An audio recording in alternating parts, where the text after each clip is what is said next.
वालेकुम और खुशामदीद। मेरा नाम है इरम मुश्ताक और मैं मुल्तान से ताल्लुक़ रखती हूँ और मैं रेहान एआई टीचर इंस्टीट्यूट की स्टूडेंट हूँ। और आज जो है मेरा इंटरव्यू नंबर 31 है और आज जो है मैं बहुत खुश हूँ और थोड़ा-सा शायद नर्वस भी फ़ील कर रही हूँ, क्योंकि मेरे साथ आज वो शख्सियत बैठी हैं जिनको देखकर मेरे दिल में ये ख्वाहिश जागी कि मुझे भी जो है ऑनलाइन आना चाहिए और मुझे काम करना चाहिए। अगर मिस मारिया कर सकती हैं, ये मिस मारिया मुझे इंस्पायर कर सकती हैं और ये कर रही हैं, तो फिर मुझे भी ज़रूर करना चाहिए। तो ये मेरे लिए सबसे पहला मोटिवेशन का क्लिक जो था वो एक ये ख़ातून है जो मेरे सामने बैठी हैं। मैं इनको बहुत पसंद करती हूँ, मैं इनकी बहुत रिस्पेक्ट करती हूँ और मैं कहूँगी कि मैं साइलेंट क्या उसे कहती हूँ फॉलोअर हूँ इनके लिए। और मैं इनकी तमाम जर्नी सुनती थी और इनसे बहुत इंस्पायर होती थी। तो आज मुझे ये मौका मिला है कि मैं इनके साथ बातचीत कर सकूँ, थोड़ा-सा मिस मारिया का मैं इंट्रोडक्शन दूँ कि इनका नाम है मिस मारिया इम्पैक्ट वाली और ये पंजाब में शहर चीचावतनी से ताल्लुक़ रखती हैं। इन्होंने जो है ग्रेजुएशन किया है बायोकेमिस्ट्री में बहाउद्दीन ज़िक्र यूनिवर्सिटी से और अब ये रेहान ऑनलाइन स्कूल की वाइस प्रिंसिपल हैं, पॉडकास्टर हैं। तो मिस मारिया मोस्ट वेलकम, खुशामदीद। आज आप मेरे शो सितारे इरम के साथ में आई और आप ही जो हैं इस जर्नी का सबब हैं, तो प्लीज़ आप अपना इंट्रोडक्शन मेरे तमाम देखने वालों को करवाइए। अस्सलाम वालेकुम आपको भी और आपके सारे ऑडियंस को भी। और जैसे कि ज़्यादा ज़रूरी तो मुझे लगता है इरम ने सब कुछ बता दिया मेरे बारे में। और शॉर्ट सा यही मैं बताऊंगी कि मेरा रेहान फाउंडेशन के साथ मुझे जुड़े हुए 1 ईयर और 6 मंथ कंप्लीट हो चुके हैं। ये वाला 7th मंथ चल रहा है अब। और सफ़र ऐसे चलता रहा, पता ही नहीं चला बिल्कुल भी। और किसी की भी सफ़र के आपको पता स्टार्ट में मुश्किलात आती हैं। और वैसे मेरा ताल्लुक़ चीचावतनी से है और ऑनलाइन ही मैंने इनका ऐड देखा था लास्ट रमज़ान में 2024 मार्च में। और उसके बाद मैंने इनको प्रोफेशनली ज्वाइन किया था और एज अ स्टूडेंट ही ज्वाइन किया था। और ये मुझे भी कह लें कि अभी रिसेंटली ही पता चला है कि इरम ने कहीं मेरे इंटरव्यूज़ देखे थे। ये मैं इन्हीं की ज़ुबान से सुन रही हूँ, अदरवाइज़ हम लोग बिल्कुल कह लें फ़र्स्ट टाइम ही मिल रहे हैं। इसको आप वो कह लें वर्चुअल मीटिंग भी हमारी कह सकते हैं और फिज़िकल मीटिंग भी, क्योंकि हम फर्स्ट टाइम मिल रहे हैं और इन्हीं से मैं सुन रही हूँ कि इन्होंने कभी मेरा काम देखा और ज्वाइन किया। थैंक यू इरम बुलाने के लिए भी। ओके मिस मारिया, बहुत शुक्रिया। बाज़ औक़ात हम जो हैं बहुत ज़्यादा ख़ामोशी से लोगों को इंस्पायर करते हैं, तो शायद आप उन लोगों में से शामिल हैं जो कि ये चाहती हैं कि वो ये कोशिश करें कि लोगों को बेहतरी की तरफ लेकर आएँ और जो स्पेशली ख़वातीन हैं उनको इंडिपेंडेंट करें। तो मैं आपसे ये सवाल करूँगी, अच्छा इसमें मैं ये मौका दूँगी मिस मारिया ज़्यादा बोलें और मैं कम बोलूँ। तो मैं ये आपसे पूछूँगी मिस मारिया, आपको कैसे ये ख़्याल आया कि आप रेहान स्कूल जॉइन करें? ये जर्नी आपकी कैसे स्टार्ट हुई? आपने कैसे कॉन्टैक्ट किया? आपको क्या रिस्पॉन्स मिला? प्लीज़ आप मेरे साथ ये शेयर किए ताकि हम सब हमारे सुनने वाले ये देखें। ये कह लें कि मेरा स्पेसिफिक आप अगर पूछेंगे तो कोई प्लान नहीं था, लेकिन बैकएंड पे ना मेरी आदत है, मैं रिसर्च करती रहती हूँ वर्क में। जब एज अ स्टूडेंट भी थी, जब मेरी फिजिकल स्टडी भी चल रही थी, तो कुछ ना कुछ नॉलेज का कह लें यूट्यूब पे मैं ड्रामास और इस तरह की चीज़ें कम देखती हूँ। शुरू से नॉलेज का कंटेंट ज़्यादा देखती हूँ, मुझे ज़्यादा क्लिक करता है, अच्छा लगता है। टाइम वेस्ट मैं कहती हूँ कम हो और हम सीखें ज़्यादा। तो उससे आप लगा लें 2023 का स्टार्ट लगा लें और उसके बाद उसके लास्ट तक मैंने डिफरेंट फ्रीलांसर्स को सर्च किया। उसमें सारे डिफरेंट जो हमारे जैसे इनेबलर्स हो गए, डिफरेंट प्लेटफॉर्म सर्च किए कह लें, उसमें क्या क्या उनकी ट्रेनिंग है, कोर्सेज हैं। डिफरेंट डिफरेंट पर्सनैलिटीज़ को सर्च किया और उनके बारे में सुना भी, देखा जितना मैं समझ पाई। किसी की आधी चीज़ें ऊपर से गुजर जाती थी, आपको पता है जब तक हमें नॉलेज ना हो, कुछ किसी की समझ आती थी और समझ नहीं आ रही थी कि क्या करूँ। कुछ करना चाह रही थी, मुझे घर में थोड़ा टाइम मिला बीच में, उसी में ऐसे रैंडमली सर्च करते ही अंदर कह लें सरेआन की वीडियो आ गई थी। और वो कहते हैं ना अल्लाह ताला ने जब किस चीज़ के लिए चुनना होता है, तो मेरे लिए तो वो मिरेकल ही हुआ कह लें। एक समझ ही नहीं आई बिल्कुल भी। तो वहाँ पे मैंने इनका देखा था, लेकिन फिर मैंने क्या किया, इन्होंने जब बताया ये सारा इनका सोशल मीडिया वाला कंटेंट है, पब्लिक होगा, तो ये सोच के मैं दोबारा चुप कर गई। मैंने कहा नहीं, ये मेरे वाला नहीं है। और वो जब मैंने इनकी वीडियो देखी है, उसके भी मुझे लगता है मैंने कोई 4 मंथ के बाद इनको एज़ अ स्टूडेंट ज्वाइन किया था, क्योंकि हिम्मत ही नहीं हो रही थी। तो फिर समझ भी नहीं आ रही थी, लेकिन उनकी बातें आसानी से समझ आने वाली थी। फिर मुझे समझ नहीं आ रही थी अब मुझे करना क्या चाहिए ना। तो उस उन दिनों भी कह लें मैं बैकएंड पे भी ऐसे ही सर्च करती रही। वेबसाइट डेवलपमेंट की उस तरह की चीज़ें भी मैंने सर्च की, जो-जो मुझे डिफरेंट चीज़ें नज़र आईं। कुछ बहुत मुश्किल लगी, कुछ लगा ये मैं कर लूँगी, मल्टीटास्किंग कह लें की। तो तब उसी में इनका ऐड लगा हुआ था, जनवरी मुझे लगता है 2024 की बात है। वहाँ पे इन्होंने कहा कि रेहान स्कूल ऑनलाइन अकेडमी खुल रहा है पूरे पाकिस्तान के लिए। तो ये चीज़ मुझे फिर अच्छी लगी कि चलें जिस भी सिटी से हम दूर भी हैं तो हम ज्वाइन कर सकते हैं। तो वहाँ सर दौलत का और इनका यूट्यूब चैनल मैंने फ़ॉलो किया।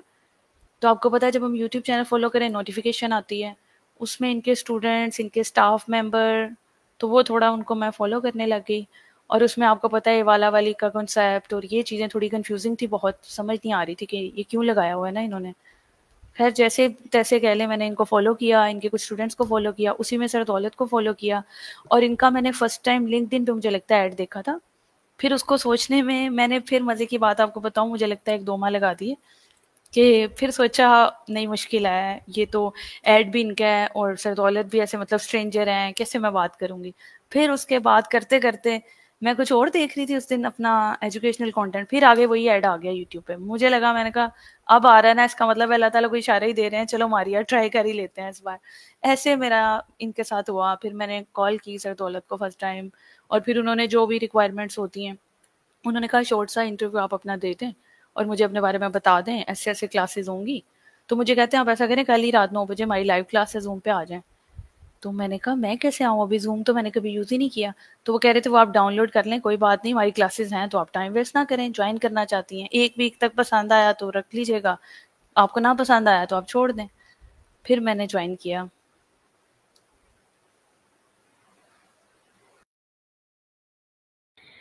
ठीक हो गया मारिया मिस, आपने ये बहुत अच्छे तरीके से मुझे डिटेल में जो है ये समझा दिया। तो मैं आपसे अगला सवाल ये पूछूँगी, आपने अपने नाम के आगे लगाया है मारिया इम्पैक्ट वाली। जब हम लिस्ट पढ़ते हैं वाला और वाली में तो उसमें ये वाला नहीं है। तो ये तो मेरे ख्याल लिस्ट अपडेट हुई है जब हम लोग इस सेशन में, तो आपने ये इम्पैक्ट वाली क्यों लगाया अपने नाम के साथ? ये असल में स्कूल का मिशन है ना, मेन मिशन हमारा है ना कि हमने लोगों पे पॉजिटिव इम्पैक्ट डालना है। ये इम्पैक्ट मैंने स्कूल के मिशन को लेके लगाया और वाला को बता सकूँ अगर आपको, तो अभी तक मैं अपने लिए अगर आप कह लें कि सही से कोई चूज़ करना चाहूँ ना, तो अभी तक मैं चूज़ कर ही नहीं पाई हूँ। मैं भी यही सोच रही थी कि मैं वही रखूँ जो आगे मैं लॉन्ग टर्म उसे लेके चलूँ ना। तो अब बाकी देखते हैं आगे अगर इसे चेंज करना पड़ा तो क्या करना है। वैसे ये इम्पैक्ट वाली मैंने सिर्फ रेहान स्कूल के मिशन के लिए लगाया ना, पॉजिटिव इम्पैक्ट डालना है, लोगों पे असर डालना है। तो मुझे लगा ये रैंडम है, इसमें काफ़ी चीज़ें आ जाएँगी बीच में। ठीक हो गया मिस मारिया, आपका ये भी आंसर मुझे समझ आ गया। अब मैं आपसे ये पूछूँगी कि अब आप एज़ अ वाइस प्रिंसिपल जो है रेहान ऑनलाइन स्कूल में काम कर रही हैं, तो आपको अभी तक कौन से बड़े-बड़े चैलेंजेस जो है वो फेस करना पड़े हैं? लाइव में सबसे ज़्यादा मुझे लगता है ये चैलेंज फेस करना पड़ता है कि आपको पता नहीं होता, कोई भी क्वेश्चन रैंडमली आ जाता है। वो पेरेंट टीचर मीटिंग हो कह लें ऑफिशियली, क्योंकि हमारी सारी चीज़ें ओपन सोर्स है ना, तो लाइव होता है सब कुछ। तो उसमें सबसे ज़्यादा किस बात पे बोलना है, किसको कैसे टैकल करना है, जो सबसे बड़ी मुश्किल है मुझे लगता है वो यही आती है। बहुत ज़्यादा सब्र चाहिए होता है। लाइव में, ऑनलाइन कोई आपसे कैसे बात कर रहा है, उसको रिस्पेक्टफुल वे में जवाब कैसे देना है। और उधर फिर क्या होता है कि हर तरह की कम्युनिटी हमें मिलती है। बहुत ज़्यादा पढ़े लिखे भी लोग, नॉर्मल भी, बहुत ज़्यादा रूडली बात करने वाले, नॉर्मल पोलाइट वाले, हर तरह की कह लें फैमिलीज़। तो सबसे बड़ा जो मुझे अभी तक चैलेंज लगा वो यही लगा।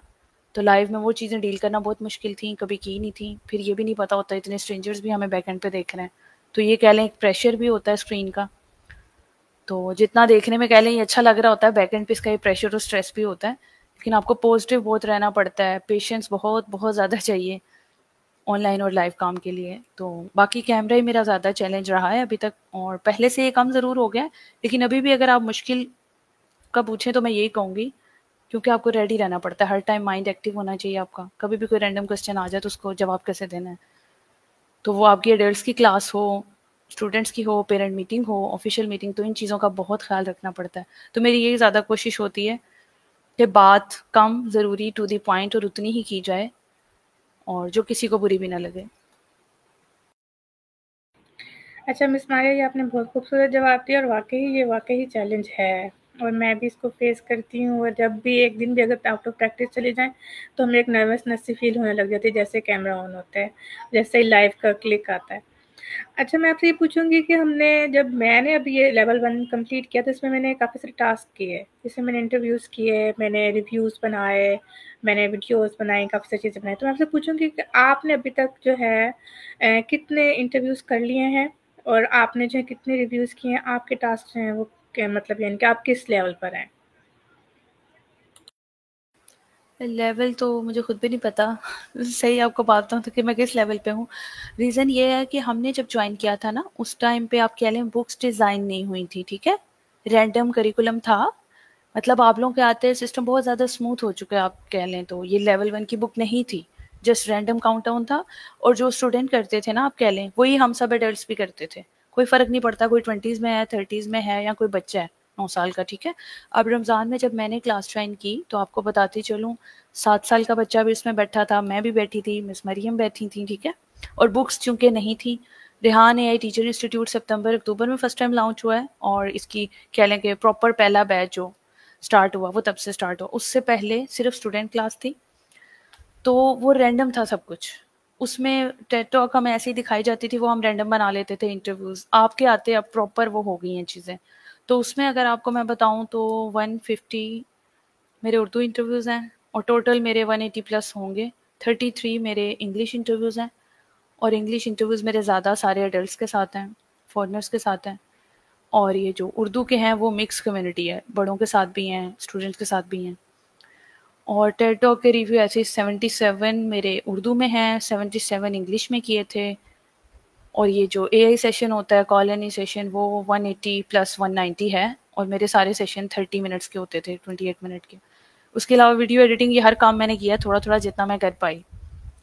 जो-जो इंस्ट्रक्शन सीनियर्स ने दी, मेंटोर्स ने दी, फिज़िकल वर्क भी किया मैंने, ऑनलाइन भी किया, कराची का भी विज़िट किया, इस्लामाबाद में 5 मंथ्स काम भी किया उधर इस्लामाबाद रेहान स्कूल जो कैंपस है, उधर वहाँ ऑफ़िशियल मीटिंग्स और हर तरह की कम्युनिटी के साथ पब्लिक डीलिंग, प्रिंसिपल के साथ भी जितना वर्क होता था वो सारा ओवरऑल देखा।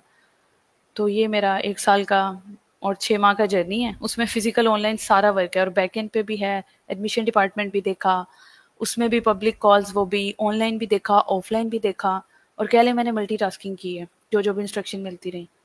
तो ये अब मुझे नहीं पता मैं अभी तक लेवल 1 पे हूँ, क्या हूँ, कहाँ हूँ? ये तो आप बड़े ही बताएँगे। कि मिस मारिया, बहुत डिटेल में आंसर दिया आपने। और अच्छा, मैं आपसे ये पूछूँगी कि आप ये सब कुछ मैनेज कैसे करती हैं? मतलब आपने घर भी मैनेज करना, जैसे मैं भी ये सोचती हूँ, आपने घर भी मैनेज करना है, आपने ये ऑनलाइन भी मैनेज करना है, फिर आपने मुझे बोला कि आप सिटीज़ में भी गईं। तो आपने ये मैनेज कैसे किया, मुझे बताएँ ताकि मैं भी सीखूँ आपसे? मुश्किल बहुत हुआ था और आप कह लें कि स्टार्ट में तो मुझे नहीं लगता था कि मैं कर पाऊँगी ना।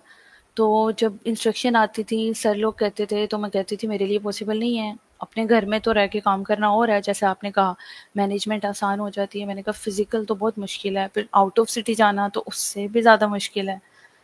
तो कह लें कि वो इंसिस्ट करते रहे, फिर जैसे 2 माह मैंने गुज़ार लिए, 4 माह, 6 माह, तो मेरी कोशिश थी कि मैं ऑनलाइन ही लेके चलूँ, घर से बाहर मुझे ना जाना पड़े। प्रायोरिटी मेरी यही थी ज़्यादा। लेकिन फिर इंस्ट्रक्शन आती गई तो मुझे लगा अब एक कंपनी में हम काम कर रहे हैं, तो मुझे नहीं लगता इससे नाराज़गी भी हो सकती है, इश्यू भी हो सकता है। तो ना चाहते हुए भी कह लें, टीचर्स की, मेंटोर्स की रिस्पेक्ट करते हुए, इनकी इंस्ट्रक्शन को फ़ॉलो करते हुए मैंने बात मानी और मैं गई। तो मुश्किल होती है हर काम में, लेकिन जब आप कर लेते हो ना, फिर हिम्मत अल्लाह ताला भी दे देते हैं और इरादा भी। और बाकी ये है, दूसरे शहर भी गई हूँ तो डेली बेस पे जैसे घर से कॉन्टैक्ट में रहना है फ़ोन पे सारा जितना कर सके, तो वो चीज़ें साथ-साथ फिर चलती गईं। तो उसके बाद मैं फिर वापस आ गई, लेकिन फिर इंस्ट्रक्शन इस्लामाबाद कैंपस की भी आई कि लर्निंग भी मिलेगी, फिर भी जाके देखो, जाओ। तो वो फिर आपके वाली बात का मैंने तो सफ़र भी बिल्कुल अकेले में किया हुआ है, अपने शहर से दूर का। तो शुरू में लगता था मुश्किल, लेकिन जब कर लिया फिर मुझे खुद भी अपने आप पे यकीन नहीं आ रहा था कि मैंने ही किया है। अकेले सफ़र इतनी दूर और घर से बाहर गई हूँ। तो फिर फैमिली की पहले परमिशन ली सारा और फिर ऐसे बाकी सफ़र आपके सामने है। लेकिन मुश्किल होता है, लेकिन जब आप इरादा कर लेते हो तो कोई चीज़ मुश्किल नहीं रहती और बाकी टाइम मैनेज आपको करना पड़ता है। कौन-सा टाइम आपने घर को कैसे देना है, वर्क को कैसे देना है, वो जो मल्टीटास्किंग है वो हर कोई नहीं कर सकता, ये बात आपने बिल्कुल ठीक कही। तो उसके लिए मैनेजमेंट थोड़ी हिम्मत अपनी चाहिए अंदर। पॉजिटिव एनर्जी बहुत ज़्यादा चाहिए, फिर से कहूँगी पेशेंस चाहिए, तो ये चीज़ें फिर करनी पड़ती हैं और ये आपको करने से ही आती हैं। ये कभी भी ऐसे सुना के नहीं आ सकती। ये इस चीज़ से मैंने वैसे सीखा है, अपने ये कह लें 1.5 साल की जर्नी से। कभी भी नहीं आती, जितना भी हम हिम्मत दिला लें जब तक हम एक्सपीरियंस नहीं करते। जैसे अब मुझे कैमरा बुरा लगता था तो मैं नहीं करती, तो मुझे नहीं लगता आज मैं यहाँ होती, क्योंकि मैं आज भी बैठी होती ना कैमरा ऑफ करके, ना इंटरव्यू कोई होता मेरा, ना कोई टास्क, तो मैं नहीं कर पाती। तो हमें तब ये चीज़ डर निकालना पड़ता है कि ये मैं नहीं कर सकती या नहीं कर सकता। हमें ये इसको ये बदलना है कि मैं ये कर सकती हूँ। बाकी फिर हिम्मत मेहनत आपको पता है अल्लाह ताला कभी भी ज़ाया नहीं करते, बाकी सब आपके सामने है। अच्छा मिस मारिया, बहुत खूबसूरत आपका जवाब, जैसे तवक्को थी उससे ज़्यादा अच्छा आपने जवाब दिया। मैं आपसे ये पूछूँगी, इस जर्नी में हमें आपके, मैं भी सीख रही हूँ, आप भी सीख रहे हैं, हमारे बहुत सारे मेंटोर हैं और लोग आते भी हैं, जाते भी हैं, हम इंटरव्यू भी लेते हैं, मुख्तलिफ़ किस्म के लोग। तो सबसे ज़्यादा आपको किसने इंस्पायर किया, जिसने आपको क्लिक किया हो कि अच्छा ये इसकी बात से तो मेरा टर्निंग पॉइंट आ गया, और वो कौन था और क्या बात थी, अगर आप मुझे बताएँ? इसमें अगर सबसे ज़्यादा आप कहें तो मुझे लगता है सर रेहान की मोटिवेशन और सर रेहान के लेक्चर्स डिफरेंट, जो कह लें यूट्यूब पे भी पढ़े हैं, और थोड़े सर ने जो हमें फिज़िकली लाइव भी दिए, जैसे जब हम कराची थे, तो सबसे ज़्यादा उनकी बातों ने इस तरह अट्रैक्ट किया, और कह लें कि मुझे लगा कि हमें ये करना चाहिए। जैसे कि वो स्टार्ट में कहते हैं कि आपसे इंटरव्यू ख़राब भी हो, आप डरो नहीं, कि आपसे नहीं अच्छा बोला जा रहा, हर चीज़ करने से आती है ना। वो छोटी सी एग्जांपल देते होते थे, हमें चाय बनानी भी नहीं आती जब हम छोटे से बड़े होते हैं। फिर मैंने सोचा बात तो उनकी ठीक है, हम देखें कुरान कहाँ से हम इंसान सिलसिला शुरू करते हैं, फिर दुनियावी तालीम लेते हैं, तो वो सारी भी तो हमें नहीं आती, तो इससे हम क्यों घबराते हैं ना। तो सबसे ज़्यादा कह लें जो मुझे इंस्पिरेशन मिली वो सर रेहान से ही मिली है।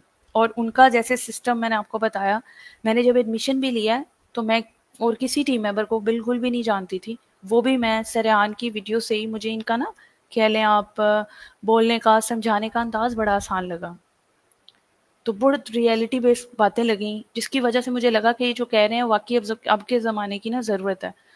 तो मुझे सबसे बड़ी अभी तक जो इंस्पिरेशन है वो सर रेहान ही है। जी, ठीक हो गया। मिस मारिया, मैं आपसे पूछूँगी, जब हम दूसरे शहर में ट्रैवल करते हैं अपना घर छोड़ के, तो हमारे अगर बच्चे छोटे हों और मतलब यानी कि फैमिली की ज़िम्मेदारी हमारे ऊपर हो, तो ये कैसे मैनेज हो सकता है? मतलब जैसे मैं आपसे पूछूँ कि मेरा बेटा है, वो छोटा है, 6 साल का है, ठीक है? अगर मुझे कुछ ऐसा अपॉर्च्युनिटी मिले, तो मैं इसको कैसे मैनेज करूँ? क्या आप मुझे गाइड कर पाएँगी? उसका ये होगा, देखें बच्चे ज़्यादा छोटे हैं, जैसे कि वो नहीं रह सकते हमारे बगैर ना, उसके लिए ये आपको विद फैमिली शिफ्ट होना पड़ेगा ना। जिस भी सिटी में आप जाएंगी, कह लें प्रॉपर माइग्रेशन जो होती है, वो आप चाहे 2-3 मंथ का कोई कोर्स करना चाह रही हैं किसी भी तरह का, और जिससे लग रहा है कि नहीं गुजारा, आप ऑनलाइन नहीं सीख सकती, तो उसके लिए बेहतरीन जो सजेशन है मैं ऐसी कहूँ वो तो यही होती है कि आप विद हस्बैंड विद किड्स सारा प्रॉपर कह लें कंप्लीट माइग्रेट करें, और वो आप 6 मंथ के लिए कर लें, चाहे 4 मंथ के लिए कर लें, परमानेंटली ना भी करें, लेकिन वो पूरी आपको करनी चाहिए। लेकिन अगर पीछे कोई बड़ा है, कोई एडल्ट है, कह लें कोई बुजुर्ग आपके घर है, या आपको लगता है आपकी मैनेजमेंट हो सकती है, फिर आप कर सकते हैं अकेले सफ़र, तो वो आपका मैनेज हो जाता है। दूसरी हर तरह की सिचुएशन में, क्योंकि देखिए हर फैमिली का कल्चर थोड़ा फ़र्क है, ऐसे ही हर घर का माहौल फ़र्क होता है।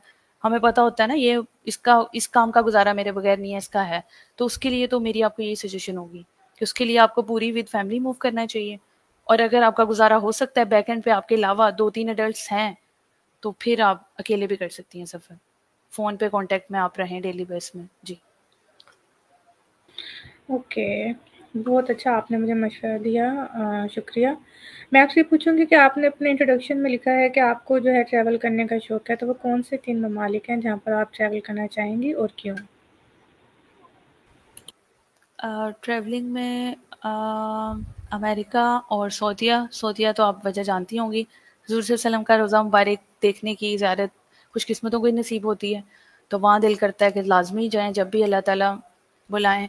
और अमेरिका में इसलिए वो सुपर पावर है, तो मेरा दिल करता है पाकिस्तान सुपर पावर क्यों नहीं है, मैं ऐसे ही कहूँ ना चाहते हुए ना अंदर से वो कह लें कि ख्वाहिश जागती है। तो वहाँ मैं हमेशा से इसलिए विज़िट करना चाहती हूँ कि उसके पास ऐसा क्या है ना, कि वर्ल्ड का टॉप कंट्री है और सारे रूल्स, वो सब रूल्स फिर आके मैं यहाँ इम्प्लीमेंट करूँ ना, जितना हम सब मिल के एज ए टीम कर सकें, तो वहाँ मैं इसलिए जाना चाहती हूँ। उसके अलावा थर्ड कंट्री कोई भी हो सकता है। ओवरऑल वैसे मुझे वर्ल्ड टूर का भी शौक है कि दुनिया के मुख्तलिफ मुल्क हैं, अल्लाह ताला मौका दे तो जाना चाहिए। अच्छा, जब मुझसे भी कोई सवाल करता था ना कि 3 मुल्कों का, तो मेरा भी सिमिलर यही आंसर होता है, जो आपने दिया कि पहले मैं मक्का मदीना सऊदी अरब जाना चाहती हूँ, फिर मैं अमेरिका, और अमेरिका जब वो पूछे तो मैं यही कहती हूँ कि मैं ये देखना चाहती हूँ कि वहाँ पे क्रिएटिविटी बहुत ज़्यादा है। तो अगर वहाँ पे लोग अच्छे नहीं तो क्रिएटिविटी नहीं हो सकती, मेरा ये मानना है। क्रिएटिविटी जो है ना वो अल्लाह ताला की देन वहाँ पर शुरू होती है जहाँ पर लोग डिसिप्लिन्ड होते हैं, अच्छे होते हैं, अच्छी हैबिट्स के होते हैं। तो मैं ये जो चीज़ है ना अपनी आँख से आई विटनेस करना चाहती हूँ, मैं इसलिए वहाँ जाना चाहती हूँ। मतलब यानी कि हमारा इसमें भी जो पॉइंट है सिमिलर है। मैंने आपको कहा ना कि मैंने बहुत सारे आपके ऐसे पॉइंट सुने, मुझे लगा यार ये तो मैं बात कर रही हूँ।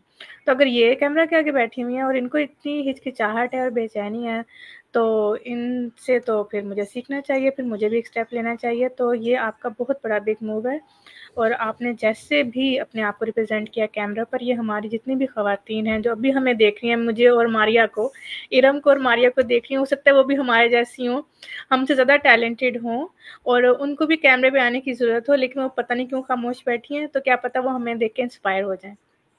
तो ये बहुत अच्छी बात है। तो मिस मारिया, मैं आपसे अगला सवाल ये पूछूँगी कि आपने ये भी लिखा है अपने इंट्रोडक्शन में कि आपको एक एंटरप्रेन्योर बनने का मतलब यानी कि ख्वाब है कि आप वो बने। तो आप ये किस मतलब यानी कि शोबे में या किस तरह आप एंटरप्रेन्योर बनना चाहती हैं? इसके बारे में बताएँ। असल में विश यही थी कि कोई बिज़नेस करूँ ना, कोई भी ऐसा बिज़नेस जिसकी लगे कि पाकिस्तान में ज़रूरत ज़्यादा है, या फिर हमें लगे उसका हमारी भी पर्सनल अटैचमेंट से है। जिस तरह की कोई इशू, अगर कोई कमी लाइफ में आपने देखी है ना, तो मेरी लाइफ का कह लें हर पर्पस जुड़ा होता है, थोड़ा सा मेरे अपनी लाइफ से और थोड़ा सा लोगों से भी, ठीक है। और थर्ड होता है मेरा कि रियलिटी बेस्ड जो सबको फ़ायदा भी दे। जैसे कि वो बिज़नेस घर बनाने का भी हो सकता है, वो बिज़नेस ये एआई की अवेयरनेस का, किसी भी चीज़ का हो सकता है, वो कंपनी कोई भी हो सकती है जिसका ज़्यादा हमें नज़र आए कि कमी है। जैसे सफाई की बहुत कमी है पाकिस्तान में। अच्छे एरियाज़ बाकी कॉलोनीज़ तो हैं, आपके सामने हैं, लेकिन बाकी सिटीज़, बाकी का हाल भी आपके सामने है, रोड्स पे कचरा ना नज़र आए। तो वो बिज़नेस ये भी हो सकता है, ठीक है? किसी भी चीज़ का हो सकता है, कोई फैक्ट्री बेस्ड, कोई मतलब बिज़नेस करना मेरा शौक था शुरू से। और फिर कह लें ज़िंदगी और इन चीज़ों ने कभी टाइम ही नहीं दिया और मौका भी नहीं मिला, और मुझे लगता है कि अल्लाह ताला की तरफ से फिक्स टाइम होता है हर चीज़ का। तो ये हो सकता है जब मुझे अपना वाला समझ आ जाए तो तब ये भी समझ आ जाए कि किस चीज़ का करना है। लेकिन वो किसी का भी हो सकता है बिज़नेस। लेकिन उसमें ये चीज़ ज़रूर होगी इरम कि जिससे दूसरों को भी फ़ायदा हो बिज़नेस में, हमारा अपना भी फ़ायदा हो और सोसाइटी को भी फ़ायदा हो। ओके मिस मारिया, उम्मीद है कि आपकी जो उलझनें जल्दी सुलझ जाएँगी और आप किसी फाइनल डिसीजन पर पहुँच जाएँगी। आई होप, मैं आपके लिए दुआ करती हूँ। तो मैं आपसे ये पूछना चाहती हूँ कि आपने बीएस किया है या बीएससी किया है केमिस्ट्री, और आगे आपने अपने एजुकेशन को क्यों नहीं किया? बीएससी मैंने किया हुआ है 2 इयर्स का ना। 2 इयर्स बीएस, का, हाँ ठीक है। जी, बीएस जो है उसमें एक तो 4 इयर्स टाइम भी ज़्यादा लगता है, और डिग्री वही वाली कह लें कि मिलती है आपको 4 साल में, और 2 साल में ऑप्शन तब था, लेकिन मुझे लगा कि थोड़े कम टाइम में ना डिग्री हाथ आ जाए कह लें। तो इस वजह से मैंने 2 इयर्स वाली की थी। और अंदर फिर इसलिए नहीं, अंदर ही शादी हो गई, अंदर फिर टाइम भी नहीं मिला, थोड़ा अंदर गैप ले लिया, और उसके बाद फिर मेरा थोड़ा माइंड भी चेंज हो गया। मैं ऑनलाइन, जैसे मैंने आपको बताया, रिसर्च वर्क ज़्यादा करने लग गई। तो मुझे लगा कि अगर मैं एमएससी भी कर लूँ या बीएससी तक है तो मुझे नहीं लगता इससे कोई फ़र्क पड़ेगा। उससे अच्छा है मुझे अपने माइंडसेट अब चेंज करूँ, नई-नई चीज़ें सीखूँ ना, जिसका अब टाइम है, ज़रूरत ज़्यादा है। तो वो मैंने इसलिए फिर आगे कंटिन्यू नहीं की। ठीक हो गया, सिमिलर टू मी, ठीक है। अच्छा, मैंने भी मास्टर्स किया, फ़ौरन शादी हो गई रिज़ल्ट आने से पहले-पहले, फिर मैं अपने घर की लाइफ़ में बिज़ी हो गई, फिर बच्चे हो गए, बस इसी तरह सेम सेम। अच्छा, मैं आपसे ये पूछूँगी कि ये जो रेहान स्कूल का सिस्टम है, इसमें जो है ना हम जो ट्रेडिशनल स्कूल सिस्टम है, उससे बिल्कुल ही डिफरेंट हम बच्चों को पढ़ाते हैं, ठीक है ना? जो ट्रेडिशनल स्कूल में सब्जेक्ट्स होते हैं, वो यहाँ पर नहीं होते, यहाँ पे डिफरेंट सब्जेक्ट्स हैं या डिफरेंट टाइप तरीका है। तो आप क्या सोचते हैं कि इसका सक्सेस रेशियो या इसकी इम्प्लीमेंटेशन किस तरह है, और ये कैसे इम्पैक्ट डालेगा, या इसको आप कैसे डिफेंड करेंगी? ये इम्पैक्ट ज़रूर डालेगा, लेकिन इसके पीछे थोड़ा-सा यही है कि हर चीज़ जब नई आती है ना, टाइम लगता है। आधी चीज़ों में अभी भी लोग, जो पब्लिक कन्फ्यूज़ है, वो इसीलिए कन्फ्यूज़ है क्योंकि ये सिस्टम कभी देखा नहीं है किसी ने। फिज़िकल स्टडी आपको पता है सदियों से हम देख रहे हैं। पाकिस्तान इंडिया जब आज़ाद हुआ तब से कह लें, उससे पहले कह लें, तो वो किताबें क्यों हमें अभी भी समझ आती हैं, क्योंकि वो सिस्टम हमने देखा, हमारे पेरेंट्स ने देखा, कह लें दादा-परदादा ने देखा, और आगे-आगे वो चलता आ रहा है ना। तो अब एक ना एक जब भी कोई नया इनकलाब आता है उसमें टाइम लगता है। तो मुझे लगता है ये इम्पैक्टफुल बहुत होगा, और बल्कि हो रहा है अब, बहुत ज़्यादा अवेयरनेस लोगों में आ रही है। जैसा कि ऑनलाइन अकेडमी में अगर हम देखा जाए तो आपको पता है हमारे पास स्टूडेंट्स ना सिर्फ पाकिस्तान से नहीं है, डिफरेंट कंट्रीज से हैं, जिनको मैंने खुद भी पढ़ाया हुआ है ऑनलाइन। ये लास्ट ईयर की बात है कह लें। उनके फादर डॉक्टर हैं, किसी के कोई मदर मतलब डॉक्टर हैं, और कह लें कोई फादर बिजनेसमैन है, मतलब सही हाईली एजुकेटेड फैमिलीज हैं। लेकिन देखे ना इरम, उन्हें सरेआन की और इस सिस्टम की कोई बात माइंड को क्लिक की है ना दिल की, तो उन्होंने अपने बच्चों को यहाँ एडमिट कराया ना। कुछ तो उन्हें मतलब अच्छा लगा ना, चाहे वो इंटरव्यूज हो सकते हैं, टेड टॉक, कुछ भी हो सकता है। तो मेरा बताने का ये मकसद है कि ये ज़रूर टाइम लगेगा, लेकिन ये आएगा इसका इम्पैक्ट। और रही बात दूसरी स्टडी की, तो हमारे पास मिक्स कम्युनिटी आई है। मेरे पास इतने बच्चे इस तरह के ही हैं फैमिलीज के, फिजिकल स्टडी भी कर रहे हैं प्राइवेट में और ऑनलाइन में भी ज्वाइन किया है। कुछ ऐसे हैं वीरम जिन्होंने कट ऑफ करके अपनी मर्जी से इसको अपनाया। तो दोनों ऑप्शन आपके पास अवेलेबल है ना। और आपको और मुझे तो बहुत अच्छे से पता है, आपकी जनरेशन ऑलरेडी अल्लाह की तरफ से बहुत स्मार्ट है, बच्चे बहुत तेज हैं अब।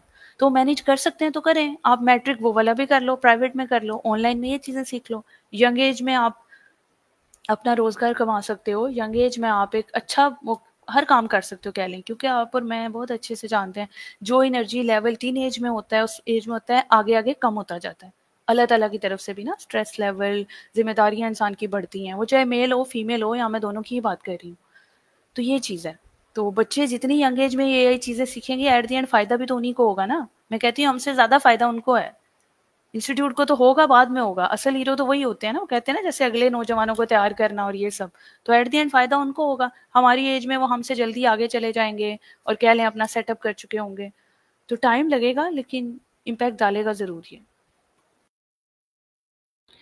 बहुत खूबसूरत जवाब दिया। इसमें मैं इस बात का एडिशन करूँगी कि जो आज के वक़्त की ज़रूरत है, हमें वो समझना चाहिए। हमें अपने बच्चों को पिछले ज़माने की तालीम नहीं देनी चाहिए, बल्कि अगले ज़माने से अगर हमने बच्चों का कदम और अपने मुल्क का कदम चलाकर चलना है, साथ मिलाना है, तो हमें उसको देखना चाहिए मुस्तकबिल की तरफ कि वहाँ डायरेक्शन किस तरफ जा रही है और दुनिया कैसे बदल रही है। और अगर हम अपने बच्चों को अपने ही जैसा बनाना चाहते हैं, तो फिर वो पुराना वर्जन बनेंगे। उस हमने बच्चों को अपडेट करें, अपने बच्चों की बेहतरी। तो इसमें हम ये भी ऐड कर सकते हैं। आखिरी सवाल है आपसे, आप मिस मारी, आप ये बताएं कि आपके दिल की क्या बात है। मतलब आप अपने दिल से किसी को क्या मैसेज देना चाहती हैं, या आपको ये लगता है कि ये बहुत ज़रूरी बात है, इसकी कमी है, इसको बेहतर करना चाहिए हमारे लोगों में। तो वो आप एडवाइस, मशवरा, सजेशन, आइडिया, जो भी आपके दिल में कोर ऑफ द हार्ट, वो आप प्लीज़ शेयर कीजिए। कहना मैं यही चाहूँगी, एक तो टाइम वेस्ट ना करें, टाइम का अच्छा इस्तेमाल करें, और आप जैसे हैं वैसे रहें। खुद को हसद, नेगेटिव एनर्जी से सब लोग बचाएं। हम थोड़ा बहुत भी अगर आगे ग्रो कर सकते हैं, इन चीज़ों को साथ लेके ग्रो नहीं कर सकते। पॉजिटिव रहना बहुत ज़रूरी है, अच्छा सोचें तो आपके साथ अच्छा ही होगा। और बिल्कुल लॉयल रहें, ऑनेस्ट रहें। ये चीज़ें बहुत ज़्यादा कह लें रेयर होती जा रही हैं अब के ज़माने में। हमें अपनी खुशी तो बहुत अच्छी लगती है, दूसरों की खुशी अच्छी नहीं लगती। पता नहीं ये क्या है। अल्हम्दुलिल्लाह, अल्लाह का लाख शुक्र मैं अदा करती हूँ, मैं उन इंसानों में से खैर नहीं हूँ, लेकिन 90% हमारी कम्युनिटी ऐसी हो चुकी है। तो ये बात तो कड़वी है, लेकिन ये सच है। सच तो सच होता है ना। तो जितना हम दूसरों का अच्छा सोचेंगे हमारे साथ, उससे ज़्यादा अच्छा होगा। और इसकी एग्जांपल हम ले सकते हैं हमारे हज़रत मोहम्मद सल्लल्लाहु अलैहि वसल्लम की साथ से, उनकी ज़िंदगी से। अल्लाह ताला के सबसे प्यारे नबी कह लें, अल्लाह ताला के महबूब, उनको किसी चीज़ की कमी तो नहीं थी ना, वो हर चीज़ ले सकते थे। वो कहते हैं ना, फरिश्तों को कहते तो सोने के पहाड़ हाजिर हो जाते। तो किसी वजह से उन्होंने पूरी सादगी वाली ज़िंदगी अपनाई ना, हमारे लिए, हमारे हमें सबको कह लें लेसन देने के लिए ना। तो ये चीज़ें हम बहुत कम लोग समझते हैं। ये जब भी हम समझेंगे तो मुझे लगता है हम कामयाब हैं। उससे कोई फ़र्क नहीं पड़ता हम कौन से मुल्क से हमारा ताल्लुक़ है, हमारा किस रिलीजन से ताल्लुक़ है, इससे कोई फ़र्क नहीं पड़ता, क्योंकि वो सारे इंसानों के लिए रहमत है ना, वो सिर्फ मुसलमानों के लिए नहीं है। तो मैं यही कहूँगी। बहुत शुक्रिया मिस मारिया, आपके टाइम देने का, आपके एडवाइस का, आपकी जो है अपनी प्रैक्टिकल जो भी आपकी जर्नी थी उसको शेयर करने का। और मेरे तमाम देखने वालों का बहुत शुक्रिया। आप जो है वीडियो को लाइक कर सकते हैं, शेयर कर सकते हैं और कमेंट भी करें, ताकि हमें भी आपके आइडियाज़ जो हैं वो मिलें और हम आपकी बातें जो है वो समझें और अपने आप को इम्प्रूव कर सकें। तब तक के लिए मुझे इजाज़त दीजिए, मिस मारिया को भी इजाज़त दीजिए। मैं दोबारा आऊँगी किसी नए मेहमान के साथ और किसी नए अच्छे पैगाम के साथ, नई लर्निंग के साथ। अल्लाह हाफ़िज़।